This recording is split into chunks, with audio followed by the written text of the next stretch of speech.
Hi all, welcome to our channel. Myself Madhavi. Today మనం చెప్పబోయే topic ఏంటి అంటే, ఒక సబ్స్క్రైబర్ అడిగారు ఏమని అంటే, మార్షలింగ్ అండ్ కాంట్రిబ్యూషన్లో సెకండ్ టాపిక్ వచ్చేసి marshalling and contribution with illustrations అంటే ఏమిటి అని అడిగారు. సో వాటిని మనము తెలుగులో టుడే చెప్పుకుందాము. ఏంటి అంటే, మార్షలింగ్ మరియు కాంట్రిబ్యూషన్ రెండు ఆర్థిక లావాదేవీలలో ముఖ్యంగా అప్పులు అప్పులు మరియు వనరుల పంపిణీకి సంబంధించి న్యాయాన్ని నిర్ధారించడానికి ఉపయోగించే సమాన సిద్ధాంతాలు. వాటి అనువర్తనాన్ని స్పష్టం చేయడానికి దృష్టాంతాలతో రెండు భవనాల యొక్క వివరణాత్మక వివరణలు కింద ఉన్నాయి. ఫస్ట్ వన్ వచ్చేసి మార్షలింగ్. మార్షలింగ్ అంటే ఏమిటి అంటే, మార్షలింగ్ అనేది ఒక సమాన సూత్రం.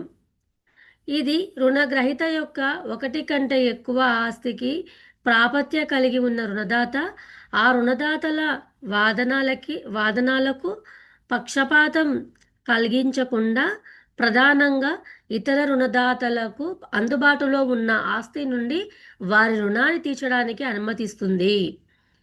కీలక భావన ఏమిటి అంటే, ఒక ఆస్తిని ఒకటి కంటే ఎక్కువ రుణదాతలకు తనఖా పెడితే వారు మరొక ఆస్తి నుండి తమ బకాయిలను పొందగలరని నిర్ధారించడం ద్వారా మార్షలింగ్ రుణదాతలను రక్షిస్తుంది. మార్షలింగ్ యొక్క దృష్టాంతం ఏమిటి అంటే, ఈ క్రింది దృష్టాంతాన్ని పరిశీలిద్దాం. రుణగ్రహీత ఏకి రెండు ఆస్తులు ఉన్నాయి, ఆస్తి ఎక్స్ మరియు ఆస్తి వై.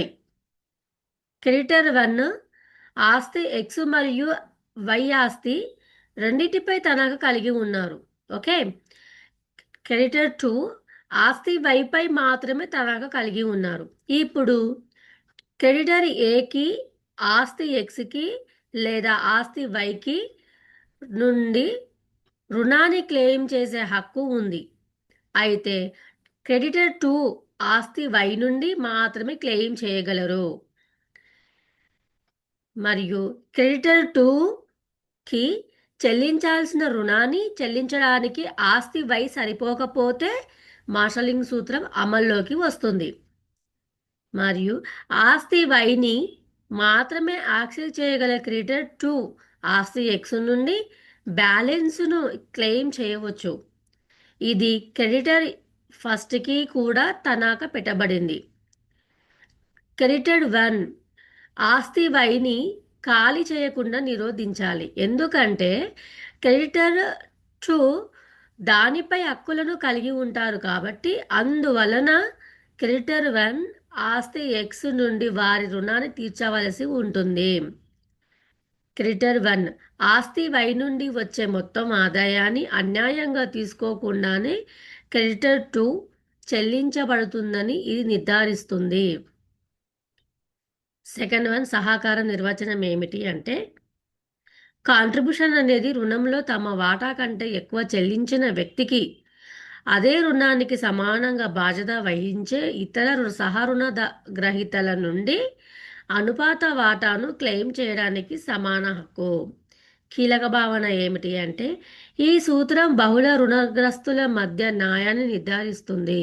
తద్వారా మొత్తం రుణాన్ని చెల్లించే వ్యక్తి వారి బాధ్యతకు అనులోమానుపాతంలో ఇతరులు చెల్లించాల్సిన మొత్తాలను తిరిగి పొందవచ్చు.